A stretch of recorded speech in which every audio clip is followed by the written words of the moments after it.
베드로 전후서까지 보았습니다. 오늘 이제 요한 1, 2, 3서까지 보고요. 조금 빨리 끝나면 유다서까지 하겠습니다. 유다서도 한 장이라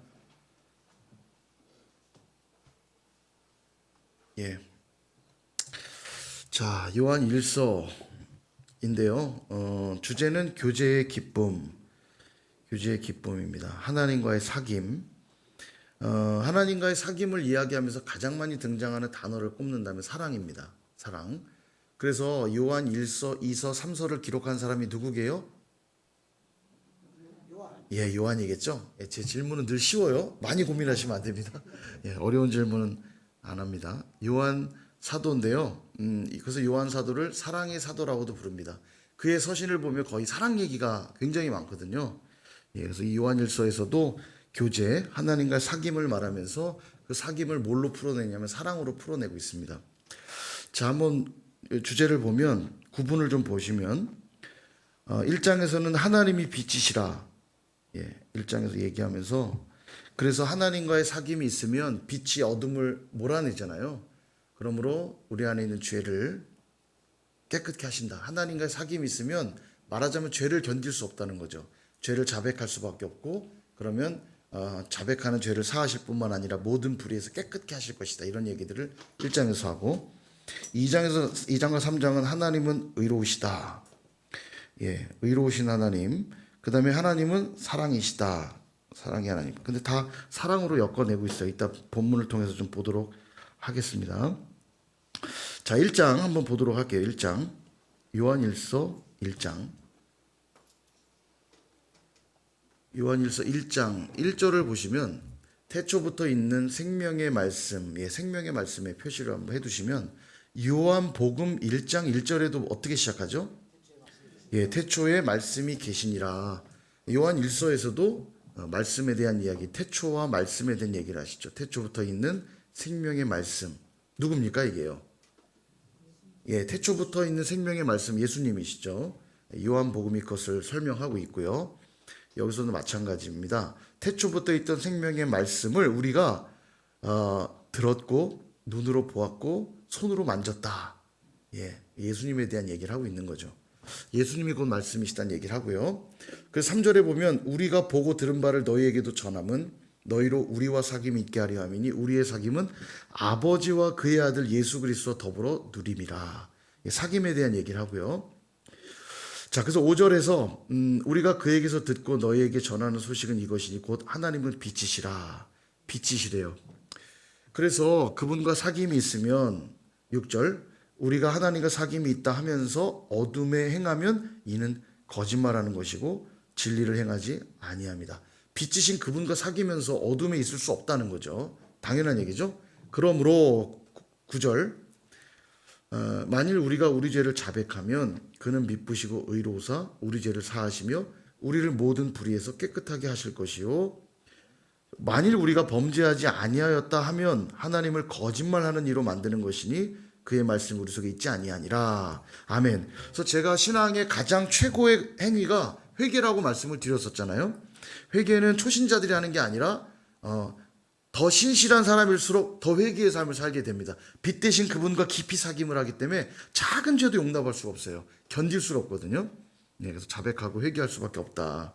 하나님과의 사귐이 있으면. 그래서 2장 1절에 보면 나의 자녀들아 내가 이것을 너에게 쓰면 너희로 죄를 범하지 않게 하려 함이라. 만일 누가 죄를 범하여도 아버지 앞에서 우리에게 대언자가 있으니 그분이 바로 예수님이시다. 이렇게 얘기하죠. 2절에서 그분은 우리 죄를 위한 화목 제물이시다 말씀하시죠. 그러므로 5절 누구든지 그의 말씀을 지키는 자는 하나님의 사랑이 참으로 그 속에 온전하게 되었나니 이로써 우리가 그의 안에 있는 줄 아노라. 자, 우리의 대언자이신 그리스도 그분과의 사귐이 있으면 결국 뭐를 순종하게 돼 있냐면 그의 말씀을 지키게 돼 있다는 거죠. 그분이 말씀이니까요. 근데 그분의 말씀은 그럼 뭐냐? 7절 사랑하는 자들아 내가 새 계명을 너에게 쓰는 것이 아니라 너희가 처음부터 가진 옛 계명이니 이 옛 계명은 너희가 들은 바 말씀이거니와. 이 새 계명이 뭐였습니까? 예수님이 말씀하신 새 계명. 서로 사랑하라. 구약에 주셨던 모든 말씀은 다 사랑으로 엮여집니다. 예를 들면 우상 숭배하지 말라. 누구를 사랑하라는 얘기입니까? 하나님 사랑하라는 얘기죠. 거짓말하지 말라. 이 말은 간음하지 말라, 살인하지 말라. 이 말은 이웃을 사랑하라는 얘기죠. 그래서 구약의 모든 율법은 하나님 사랑, 이웃 사랑으로 다 엮여지는 것이고요. 그런데 어린아이들은 이걸 잘 이해 못하니까 뭘 하지 말라는 식으로 가르쳤던 것이고, 예수님이 오신 다음에는 더 성숙한 요구를 하고 있는 거예요. 사랑하는데 원수까지 사랑하고. 그렇죠? 예. 그래서 사랑으로 정리가 되는데 그 세 계명을 얘기를 하고 있는 겁니다. 서로 사랑하라. 그러므로 빛 가운데 있으면서 형제를 미워하는 자는, 9절에 빛 가운데 있다면서 형제를 미워하는 자는 어둠에 있는 자요. 그럴 수 없다는 얘기죠. 빛이신 그분과 사귐이 있다면 어둠을 용납할 수 없는데 말씀에 순종할 수밖에 없고, 그러므로 그들은 세 계명에 순종할 수밖에 없는데 그 세 계명이 뭐냐? 서로 사랑하는 것이다. 예, 이렇게 연결이 되는 거죠. 자, 그러면서 의로우신 하나님, 그분과의 사귐에 또 중요한 얘기를 하나 하시는데 15절부터 이 세상이나 세상에 있는 것들을 사랑하지 말라. 누구든지 세상을 사랑하면 아버지의 사랑이 그 안에 있지 아니하니 이는 세상에 있는 모든 것이 육신의 정욕, 안목의 정욕, 이생의 자랑이니 세상으로부터 온 것이다. 예. 그렇습니다. 예. 그 다음 18절, 아이들아 지금은 마지막 때라 적그리스도가 오리라는 말을 너희가 들은 것과 같이 지금도 많은 적그리스도가 일어났나니 지금이 마지막 때인 줄 아노라. 예, 마지막 때가 가까울수록 더 우리가 하나님의 말씀 따라 살아야죠. 20절에 너희는 거룩하신 자에게서 기름 부음을 받고 모든 것을 아느니라. 예, 우리 안에 계신 성령이 말씀을 깨닫게 하시고 가르친다는 얘기를 쭉 하고 계세요. 보시면 되고요. 3장 아버지께서 어떠한 사랑을 우리에게 베푸사 하나님의 자녀라 일컬음을 받게 하셨는가. 우리가 그러하도다. 그러므로 세상이 우리를 알지 못하면 그를 알지 못함이라. 4절 죄를 짓는 자마다 불법을 행하나니 죄는 불법이라. 8절 죄를 짓는 자는 마귀에게 속하나니 마귀는 처음부터 범죄함이라. 하나님의 아들이 나타나신 것은 마귀를 멸하려 하심이라. 예, 빛과 어둠의 대조가 계속 이어지고요. 말씀에 순종하는 삶과 순종하지 않는 삶, 죄, 이런 것들로 지금 대조해서 계속 말씀하고 있죠. 그러면서 11절에 보면 가인같이 하지 말라. 그는 아우를 죽였으니 그렇게 말하죠. 또 사랑으로 엮고 있습니다. 그러니까 죄를 짓는 거, 불법을 행하는 건 뭐냐면 사랑이 없는 게 죄고요. 그러므로 16절 그가 우리를 위하여 목숨을 버리셨으니 우리가 이로써 사랑을 알고 우리도 형제들을 위하여 목숨 버리는 게 마땅하다. 예수님이 우리를 사랑해서 목숨을 버렸으니 우리도 형제를 위하여 목숨 버리는 게 마땅하다. 18절 자녀들아 그러므로 우리가 말과 혀로만 사랑하지 말고 행함과 진실함으로 하자. 아멘. 5월 암송 말씀 받으셨죠? 예, 아직 살펴보시지 않은 분이 있을 수 있는데 이번에 요한일서 3장 18절이 들어 있습니다. 요한일서 3장 18절. 우리가 말만 하지 말자 하잖아요. 세 번째. 예, 요 주제 말하자가 뭐라고 그랬어요? 하나님을 향해 말하자. 하나님께 말하고 그다음 말씀으로 하나 되자. 그다음에 말만 하지 말자잖아요. 말과 혀로만이 아니라 행함과 진실함으로 사랑하자. 그래 기억해야 될 명령이고요. 23절 그의 계명은 이것이니 곧 그 아들 예수 그리스도의 이름을 믿고 그가 우리에게 주신 계명대로 서로 사랑할 것이니라. 계속 서로 사랑에 대한 얘기를 하시죠. 4장이야말로 이제 핵심, 사랑에 대한 핵심들을 얘기하는데요. 자 볼게요. 우리가 세상에 속하지 않고 하나님께 속했기 때문에 우리는 뭐를 할 수밖에 없냐면 8절 7절 8절 사랑하는 자들아 우리가 서로 사랑하자. 사랑은 하나님께 속한 것이니 사랑하는 자마다 하나님으로부터 나서 하나님을 알고 사랑하지 않는 자는 하나님을 알지 못하나니 하나님은 사랑이심이라. 사랑이 곧 하나님이시고 하나님이 곧 사랑이시죠. 그래서 하나님께 속했다면 마땅히 사랑할 수밖에 없다. 이렇게 결론이 되죠. 10절 암송 말씀인데요. 중요한 같이 한번 읽어볼까요? 시작. 사랑은 여기 있으니 우리가 하나님을 사랑한 것이 아니요 하나님이 우리를 사랑하사 우리 죄를 속하기 위하여 화목제물로 그 아들을 보내셨음이라. 아멘. 16절도 암송 말씀인데요. 16절도 읽어볼게요. 시작. 하나님이 우리를 사랑하시는 사랑을 우리가 알고 믿었노니 하나님은 사랑이시라. 사랑 안에 거하는 자는 하나님 안에 거하고 하나님도 그의 안에 거하시느니라. 아멘. 예. 사랑할 때 우리가 하나님 안에 거하는 것이고 또 하나님도 그 안에 거하신대요. 그러니까 사랑이 이처럼 중요한 것입니다. 자, 사랑이 참 중요하고요. 자, 그 다음에 이제 20절과 21절. 결국 우리가 사랑 안에 있다는 걸 뭘로 확인할 수 있냐면 20절 보세요. 누구든지 하나님을 사랑하노라 하고 그 형제를 미워하면 이는 거짓말하는 자니 보는 바 그 형제를 사랑하지 아니하는 자는 보지 못하는 바 하나님 사랑할 수 없느니라. 자, 이런 말씀이에요. 내 눈에 보이는 하나님이 내게 붙여주신 내 눈에 보이는 형제를 사랑하지 않으면서 보이지도 않는 하나님을 사랑한다고? 이거 거짓말이라는 거죠. 보이지도 않는 하나님을 사랑하는 자는 당연히 지금 내 눈에 보이는 그 형제를 사랑할 수밖에 없는 건데 보이는 형제도 사랑 못하면서 보이지 않는 하나님 사랑한다고? 이건 거짓말이다. 이게 굉장히 우리를 잘 살펴야 됩니다. 내가 사랑할 만한 사람 사랑하는 건 별로 어렵지 않은데요. 사랑할 만하지 않은 사람 사랑하는 건 쉽지 않죠. 그죠?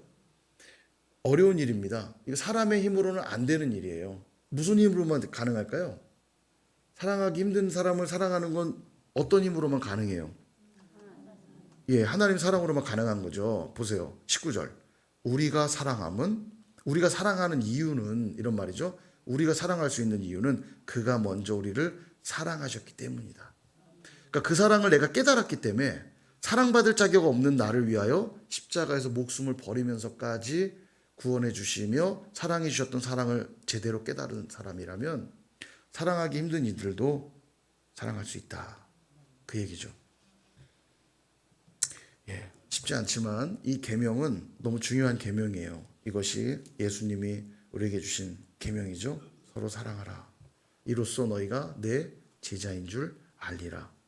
우리가 그리스도의 제자라면 서로 사랑하는 게 마땅하다. 그러므로 21절 우리가 이 계명을 주께 받았나니 하나님을 사랑하는 자는 또한 그 형제를 사랑할지니라. 하나님 사랑과 형제 사랑은 분리할 수 없다는 얘기예요. 예. 자, 5장. 5장도 이제 그 사랑은 어디로 이어지냐면 세상을 이기는 믿음으로 이어집니다. 그래서 4절 무릇 하나님께로부터 난 자마다 세상을 이기느니라. 세상을 이기는 승리는 이것이니 우리의 믿음이니라. 아멘. 예, 우리가 세상을 이기는 승리는 믿음으로 이기는 것입니다. 예, 너무 중요하죠. 그러니까 서로 사랑할 때 너의 믿음이 아니라 우리의 믿음이에요. 우리의 믿음. 우리가 함께 더불어 사랑하며 함께 믿음으로 하나 되어서 나아갈 때 세상을 이기는 거죠. 자, 여기 좀 어려운 말이 하나 나오는데요. 6절에 이는 물과 피로 임하신 이신이 곧 예수 그리스도시라. 물로만 아니요 물과 피로 임하셨고 증언하는 이는 성령이시니. 이렇게 얘기하죠. 물과 피라는 것은 좀 비유적인 표현이라고 보시면 될 것 같아요. 그래서 예수님의 어떤 사역의 총체적인 사역을 다 드러내는 표현이라고 보시면 되겠습니다. 뭐 물은 세례라고 한다면 피는 십자가에 흘리신 사역이라고 하면 예수님의 전 공생애의 사역들을 의미하는 것이라 볼 수 있겠고요. 이것을 누가 증언하시냐면 성령이. 그래서 증인이 셋이라는 거예요. 율법에 의하면 증인의 말이 사실로 확정되려면 두세 사람이 말해야 되잖아요. 그러니까 물과 피와 성령이 증언하고 있다. 이런 표현을 이용해서 설명하고 있고요. 그래서 그것을 믿을 때 세상을 이기는 믿음이 되는 거죠. 자, 그래서 16절 누구든지 형제가 사망에 이르지 아니하는 죄에 범하는 것을 보거든 구하라. 그리하면 사망에 이르지 아니하는 범죄자들을 위하여 그에게 생명을 주시리라. 사망에 이르는 죄가 있으니 이에 관하여 나는 구하라 하지 않노라. 예, 역시 또 형제를 사랑하면 죄 가운데 있는 자들을 구하는 것. 그래서 우리가 사랑은 권면과 책망으로도 나타납니다. 그러니까 우리가 사랑이라고 그러면 그냥 마냥 잘해주고 그냥 잘못했는데도 그냥 웃어주고 그 사랑이 아니에요. 그죠? 사랑은 진리와 함께 기뻐하고 또 불의를 기뻐하지 않는 것도 사랑입니다. 그래서 그가 진리로부터 벗어나 있다면 그것이 잘못됐다라고 얘기해 주는 것도 사랑입니다. 예, 이걸 오해하시면 또 안 돼요. 사랑은 그냥 마냥 안아주는 게 사랑이 아니고 허물은 덮어주지만 범죄함에 대해서는 또 그것이 잘못되었다고 정확하게 또 이야기해 주는 것이, 물론 그 이야기하는 게 어떤 비판과 정죄의 형태여서는 안 되겠죠. 예, 그러나 무엇보다도 진리 안으로 들어오지 않는 대상에 대해서는 용납하지 않는 것도 사랑입니다. 예. 그래서 최고의 형벌이 뭐냐면 출교예요. 출교. 예. 교인의 자격을 박탈하는 것. 왜냐하면 진리가 훼손되기 때문에 그렇거든요. 예.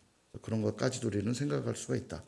자, 요한일서 말씀 다 보았습니다. 예. 전체적인 내용들은 하나님과의 사귐은 곧 형제의 사랑으로 이어진다라는 정도 정리하면 되겠고요. 요한 2서로 보겠습니다. 자, 화면에 보시면 요한 2서 주제는 거짓 교사들을 판별하라. 그래서 이단 경계라고 체크하시면 되겠어요. 공동체 안에 들어온 이단들에 대해서 얘기를 하고 있습니다. 한번 볼게요. 짧으니까요.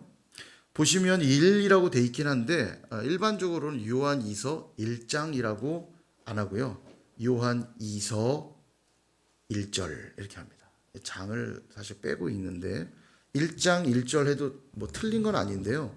장이 한 장이기 때문에 요한 2서 1절 그러면 첫 번째 절을 말하는 겁니다. 요한 3서도 마찬가지고요. 한 장이니까 어디 가서 장이 빠졌다고 틀렸다고 말하시면 안 된다는 얘기입니다. 장을 빼도 틀린 게 아니라 한 장밖에 없는 경우는 그렇게 읽기도 해요.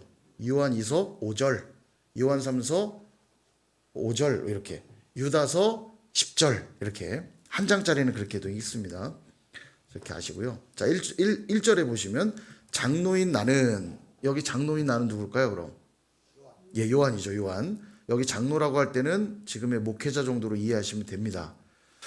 자, 장로인 나는 부녀와 그의 자녀들에게 편지한다. 정확하게 대상이 누군지는 알 수는 없는데요. 하여간 부녀와 자녀들에게 편지한다 이렇게 말하고 있고요. 여기서 좀 볼 건 역시 또 사랑 얘기를 또 하긴 해요.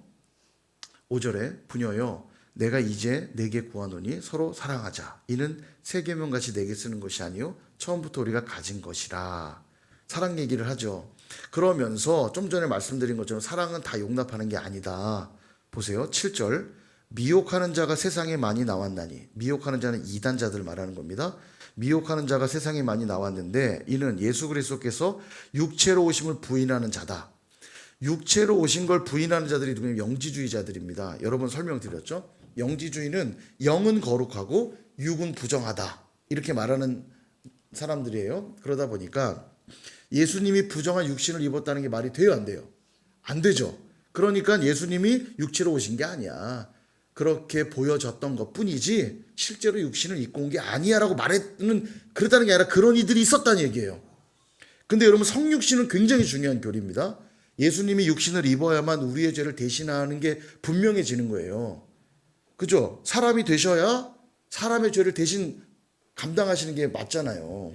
그죠? 내 죄를 대신하기 위하여 바퀴벌레를 죽이면 내 죄가 사라집니까? 그 존재가 다르잖아요. 용납이 안 되는, 그 해당이 안 됩니다. 예수님이 사람의 몸으로 오셔야만 돼요. 그래서 성육신 되게 중요한 교리인데 이단자들이, 이 영지주의자들이 그걸 말한 거예요. 예수님은 육신을 입고 온 게 아니야. 그들이 이단자라고 말하는 거죠. 적그리스도다까지라고 말해요. 자, 그러면서 자 9절 지나쳐 그리스도의 교훈 안에 거하지 아니하는 자는 다 하나님을 모시지 못하되 교훈 안에 거하는 그 사람은 아버지와 아들을 모시느니라. 예, 그 다음에 10절 이제 이단자들을 어떻게 대해야 될지 말합니다. 10절 누구든지 이 교훈을 가지지 않고 예수님이 육신을 입고 오셔서 우리 죄를 사하셨다는 사실을 가지지 않고 너에게 나오거든 그를 집에 들이지도 말고 인사도 하지 말라. 그에게 인사하는 자는 그 악한 일에 참여하는 자임이라. 이단자들은 그래서 상대하는 게 아닙니다. 예, 성경적인 거예요. 집에 들이지도 말라. 근데 이단자들이 알고 배를 누르고 문을 열면 발을 들이죠. 예. 그럼 어떻게 해요? 그냥 문을 콱 하면 다리 아프겠죠? 예. 어떻게 해야 되죠? 예. 그러니까 들이지도 마세요. 누구세요? 이렇게 하고 이단 같으면 열어주지도 마세요. 예. 자기 딴에 또 한번 꺾어 보겠다고 대화를 시작했다가 말릴 수 있습니다. 이분들은 자기의 영역에만 특화된 분들이에요. 그래서 어설픈 논리로 내가 그를 전도하겠답시고 달려들었다가 예, 큰일 납니다. 예. 그들을 떠나가게 하는 방법은 딱 하나밖에 없어요. 그러니까 두 가지죠. 하나는 완전히 차단하거나 아니면 질릴 때까지 하면 질려서 가긴 가더라고요. 예. 시간이 많은 분들은 한번 해보세요. 질릴 때까지 계속 얘기하면 포기하고 가더라고요. 근데 기본적으로는 상대하지 않는 게 이단을 대하는 방식이다. 자, 요한 3서 가볼게요.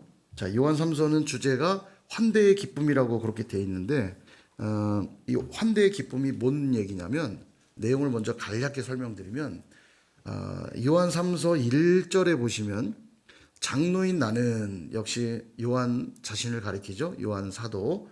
장로인 나는 누구에게 편지를 하냐면 가이오라고 하는 분에게 편지를 쓰고 있습니다. 개인에게 쓴 서신이에요. 그게 이제 성경으로 지금 들어온 거죠. 개인에게 쓴 편지인데 그에게 뭘 부탁하냐면 순회 사역자들, 그러니까 당시에 이제 순회 사역자들이 많았는데 교회를 계속 다니면서 이제 복음 사역하고 이 순회 사역자들이 많은데 그들을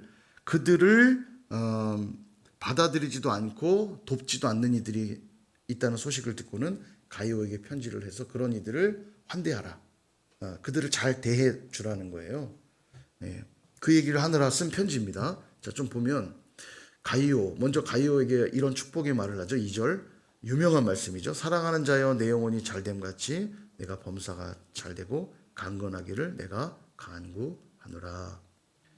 하도 많이 들어서 그죠? 앞뒤 내용은 잘 몰라도 이 말씀은 2절 말씀은 요한 3서 2절 말씀은 다 잘 알죠. 근데 이게요. 순복음 조윤기 목사님이 만든 교리인데 오중복음과 삼중 축복 그래가지고 여기 보면 영혼이 잘 되면 범사가 잘 되고 강건한 축복을 받는다 이렇게 해서 삼중 축복, 오중복음 삼중 축복 얘기했는데 이거는 그런 성경의 원리를 이야기하는 게 아닙니다. 그리고 우리 몸이 아프신 우리 권사님들은 축복을 못 받은 그죠? 그런 의미가 아닙니다. 그리고 여기 보면 내가 간구하노라라고 말하잖아요. 가이오를 향해서 축복의 말들을 건네고 있는 것입니다. 그래서 꼭 그런 원리를 말하는 건 아니다. 축복이 아니라는 게 아니고요. 이것이 축복의 말씀으로 들려질 수 있지만 그런 어떤 성경의 원리를 얘기하는 것은 아니다. 이제 참고하시면 되겠고요. 그러나 너무 귀한 말씀인 건 분명합니다.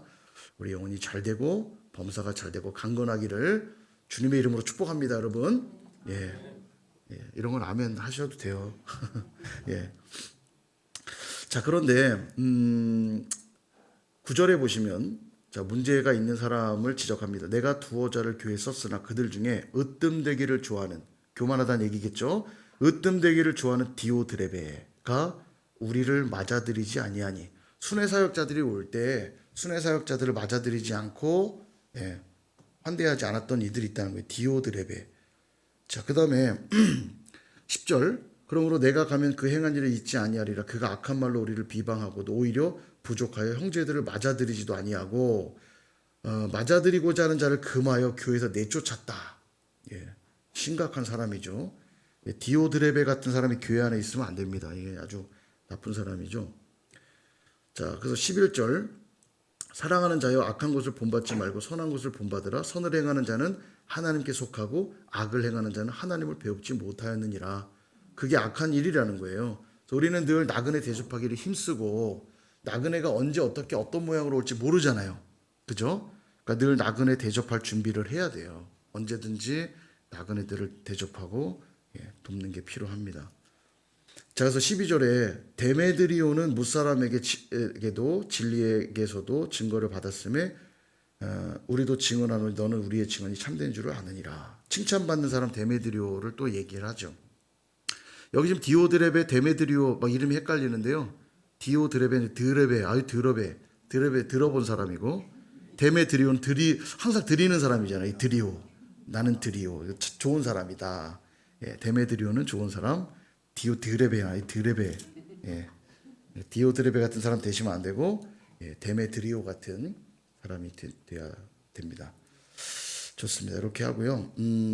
유다서까지 봐도 될 것 같습니다. 유다서까지 보고 다음 시간에는 요한계시록을 보겠습니다. 요한계시록은 뭐 살펴볼 게 좀 많은데 유다서까지 오늘 보고 마칠게요. 유다서의 주제 역시 배교자들에 대한 심판입니다.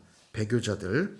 자, 유다서 1절에 보면 예수 그리스도의 종이요 야고보의 형제인 유다는 야고보의 형제인 유다는 이 유다는 어떤 유다일까요? 예수님의 친형제. 예. 사실 제자 야고보는 형제가 요한이잖아요. 예. 그죠? 예. 베한 야요. 베한 형제고 야요가 형제고. 맞죠? 예. 근데 여기 지금 야고보의 형제라고 돼 있는데 야고보의 형제 유다. 예수님에게는 네 형제가 있었어요. 야고보, 유다, 요셉, 시몬. 이렇게 네 명의 예수님 동생들이죠. 이 동생들은 사실 예수님이 공생의 시절에는 예수님을 믿지 않았어요. 예수님이 미쳤다고 생각했거든요. 그러니까 당신이 메시아라며 절기가 되니까 빨리 올라가서 한번 메시아인 거 증명해 보시죠. 메시아라면서 약간 비꼬거든요. 그러나 나중에 부활하신 주님을 만나고 그들은 초대교회 아주 위대한 지도자들로 쓰임받게 되는데요. 여기 그 유다입니다. 예수님의 형제죠. 자, 편지를 하는데요. 자, 3절. 사랑하는 자들아, 우리가 일반으로 받은 구원에 관하여 내가 너에게 편지하려는 생각이 간절하던 차에 성도에게 단번해 주신 믿음의 도. 예. 성도에게 단번해 주신 믿음의 도. 그렇습니다. 믿음은 내가 노력해서 갖는 게 아니고요. 하나님이 단번에 주시는 겁니다. 그래서 의롭다 칭함을 받는 것이고요. 그 믿음은 그렇게 해서 끝나는 게 아니라 그 믿음은 자라간다고 그랬죠. 역시 하나님의 은혜로 자라는 거예요. 우리가 밥을 열심히 먹어서 크는 것 같지만 은혜로 크는 겁니다. 예. 밥을 열심히 먹었는데 팔이 이렇게 짝짝이로 크면 어떻게 해요? 왼쪽 팔만 자꾸 크는 거예요. 왼쪽 다리만 자라고 이렇게. 근데 우리 몸이 균형 있게 크잖아요. 그러니까 밥을 열심히 먹었기 때문에 크는 게 아닙니다. 그게 영양 공급원은 되지만 결국 내 몸을 자라게 하는 것도 은혜거든요. 믿음도 그래요. 단번에 주신 그 믿음의 도가 나로 오늘 주님 백성 되게 하였고 이후로 살아갈 때도 성화 구원이 내 노력으로 만들어가는 구원이 아니라 날마다 그 은혜 붙들면서 갔더니 그 은혜가 나를 내 믿음을 성장시켜 가는 거죠. 그래서 믿음이 성장한 사람들이 겸손하게 돼 있어요. 근데 신앙생활을 좀 오래 했는데 교만하다. 뭐 좀 은사 좀 있다고 까분다. 막 세상 말로 막 이빨 까면서 잘난 척한다. 그 스스로 자기 어떤 사람이라고 말하는 거냐면 전 믿음이 없는 사람이고 교만한 사람이에요. 그거예요. 그런 사람들은 신뢰하시지 마십시오. 그런 사람들은 신뢰하면 안 됩니다. 믿음은 반드시 성숙한 믿음은 반드시 겸손하게 돼 있어요. 하나님의 은혜의 그 어마어마함을 점점 깨달아가면 갈수록 점점 교만해지는 거, 점점 겸손해지는 거지 점점 교만해질 수가 없어요. 그런 사람들은 아무리 능력이 있어도 절대 신뢰하시면 안 됩니다. 능력은 아무것도 아니에요. 능력을 하면 사탄이 훨씬 능력이 있습니다, 여러분. 능력을 쫓아가지 마세요. 아주 위험합니다. 그래서 늘 말씀 쫓아가면 되고요. 말씀 따라 순종하면 되고 그 믿음의 돌을 붙잡으시길 바랍니다.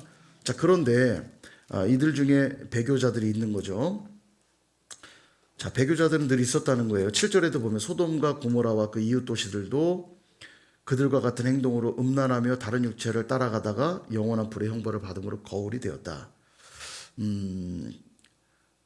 그리고 6절도 자기 지위를 지키지 아니하고 자기 처소를 떠난 천사들을 자기 처소를 떠난 천사들이 누구예요? 이게 다 마귀, 사탄 마귀죠.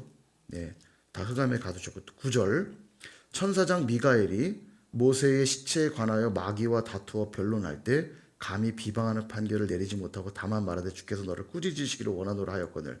이게 되게 모호한 표현입니다. 이 모세의 시체에 관해 마귀와 변론했다는 것을 성경 어디에서 사실은 내용이 없는데 그래서 유다서에 대해서도 조금 정경으로서 이상하지 않나? 막 이런 문의를 제시하는 사람들이 있었지만 그러나 우리 이제 그 깊은 내용들을 다 알지 못하지만 나중에 주님 앞에 가면 확실히 알겠죠. 근데 중요한 건 뭐냐면 미가엘, 이 미가엘은 누구냐면 천사장인데요. 성경에 나오는 천사 이름들이 몇 개 있습니다. 미가엘, 가브리엘, 그죠? 미가엘은 군대장이에요. 천사장인데 군대의 천사장이에요. 그래서 영적 전쟁들이 일어날 때 이 미가엘이가 싸우거든요. 다니엘이 21일 기도할 때 바사의 군대가 막습니다. 실제 바사의 군대가 아니라 바사의 영적 군대들이 기도응답을 가지고 오는 가브리엘 천사는 소식을 전하는 천사인데 가브리엘 천사가 소식을 들고 왔을 때 바사 군대가 길을 막아요. 다니엘이 21일 동안 기도할 때 사실 기도하는 첫날 이미 응답을 받아서 가브리엘이 출발을 했는데 바사 군대가 막죠. 그때 미가엘이 와서 싸웁니다. 그리고 길을 터서 가브리엘이 며칠 만에 기도응답을 갖다 줘요? 21일. 그래서 우리가 다니엘을 21일 기도하는 거예요. 예. 근데 아무튼 그때 이제 이 미가엘은 여기 지금에서 마귀와 다투어 변론했다. 이제 그런 표현들이 여기 나오는 것인데 그게 미가엘의 역할입니다. 어찌되었건 이 땅은 영적 전쟁이 계속되고 있다고 이해하시면 돼요. 끊임없이 배교자들이 나오는 것이고 진리를 회방하는 애들이 있는 거죠. 자, 그런데 이게 중요합니다. 그들이 어떤 이들이냐? 11절. 화 있을 때 이 사람들이요. 자, 가인의 길에 행하였고 그 배교자들이 어떤 자들이냐? 말하자면 마귀의 그 악한 영향을 받아 진리를 회방하고 배교하는 이들이 어떤 이들이냐? 가인의 길에 행하였으며 삭슬 위하여 발람의 어그러진 길로 몰려갔으며 고라의 패역을 따라 멸망받았다. 여기 지금 세 사람이 등장하죠. 가인, 발람, 고라. 가인과 발람과 고라는 패역한 자들의 대표 주자가 되어버렸어요. 가인은 아벨을 죽인 그 첫 번째 살인자잖아요. 그죠? 가인. 자, 발람도 우리 자주 말씀을 드렸죠. 발람도 삭슬 위하여 하나님이 사실 저주하는 걸 계속 막았는데도 꾀를 내서 이스라엘 백성들을 더 연병이 돌게 만들었던 자죠. 삭슬 위하여 그랬던 자고, 고라도 마찬가지로 모세의 리더십에 반역했던 자죠. 가인, 발람, 고라, 그런 이들이 있다는 거예요.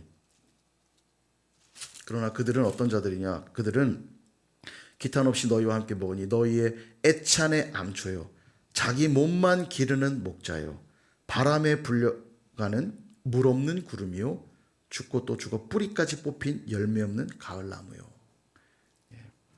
그들은 이런 자들입니다. 이런 자들을 교회 안에 잘 우리가 분별해야 되고, 그런 자들이 있어서는 안 되고요. 자, 그래서 14절에 보면 아담의 7대 손 에녹이 이 사람들에 대해서도 예언하여 이르되, 에녹을 예언자로 묘사하고 있는데요. 아담의 7대 손입니다. 에녹이요. 그래서 에녹서라고 있습니다. 이건 이제 위경인데요. 위경. 그래서 에녹서, 카톨릭은 아마 많이 참조도 할 거예요. 저희는 이제 보지 않는데, 위경 같은 경우는 거의 이단에 가까운 내용들이 훨씬 많기 때문에 위경은 저희는 취급을 거의 아예 안 하고요. 성경, 우리가 보고 있는 성경을 정경이라고 하고, 캐논, 정경이라고 하고, 이 성경의 내용과 거의 흡사한데 정경 안에 들어오지 않은 책들이 있습니다. 이걸 외경이라고 그래요. 외경. 그래서 상당히 많이 참조를 하기도 하고요. 그런데 이 정경과 외경도 아닌 이상한 내용이 좀 짬뽕돼 갖고 쓴 막 이단 사설이 약간 들어가 있는 책들이 있습니다. 여기 위경이에요. 위경. 그래서 에녹서라고 있는데 그 이제 위경입니다. 그 에녹서의 내용인지는 알 수 없으나 어쨌든 에녹이 예언자인 것처럼 언급을 하고 있습니다. 우리 정확히 이제 그 내용은 모르죠. 당시에 어떤지 모르니까. 자, 여하튼 그런 기록들이 있고, 그래서 이런 부분들 때문에 유다서에 대해서는 의문도 많이 던져지기도 했어요. 그러나 이미 우리에게 주신 말씀으로 받으면 됩니다. 15절, 이는 무사람을 심판하사 모든 경건하지 않은 자가 경건하지 않게 행한 모든 경건하지 않은 일과 또 경건하지 않은 죄인들이 주를 거슬러 모든 완악한 말로 말하며 그들을 정죄하려 하심이라 하였느니라. 그들은 반드시 심판받는다는 얘기입니다. 배교자들.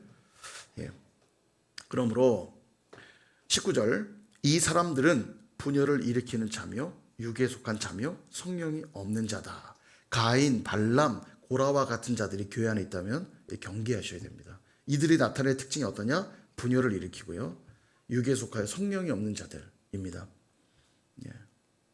이런 자들은 반드시 심판받는다. 그러므로 우리는 어떻게 해야 되냐? 20절, 사랑하는 자들아, 너희는 너희의 지극히 거룩한 믿음 위에 자신을 세우며 성령으로 기도하며 하나님의 사랑 안에서 자신을 지키며 영생에 이르도록 우리 주 예수 그리스도의 긍휼을 기다리라. 아멘. 그렇습니다. 역시 성령으로 기도하는 것, 기도하는 삶보다 중요한 게 없죠. 자, 그래서 마지막 25절 읽고 마칠게요. 25절 정말 멋진 성령으로 끝이 나는데요. 한번 이거 읽고 마칠게요. 시작. 곧 우리 구주 홀로 하나이신 하나님께 우리 주 예수 그리스도로 말미암아 영광과 위엄과 권력과 권세가 영원전부터 이제와 영원토록 있을지어다. 아멘. 아멘.